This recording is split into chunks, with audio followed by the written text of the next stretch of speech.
లక్ష్మీదేవి యొక్క ఆవిర్భావం జరగబోతోంది.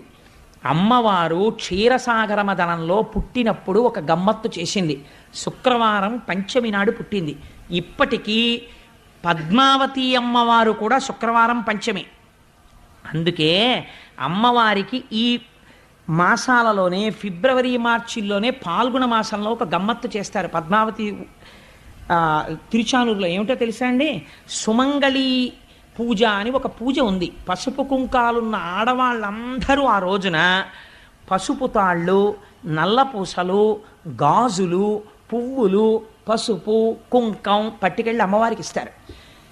ఐదో తనం ఉన్న ఆడవాళ్ళందరికీ దానికి ట్రస్ట్లు ఉన్నాయి. పెద్ద పెద్ద కళ్యాణ మంటపాల్లో భోజనం పెడతారు.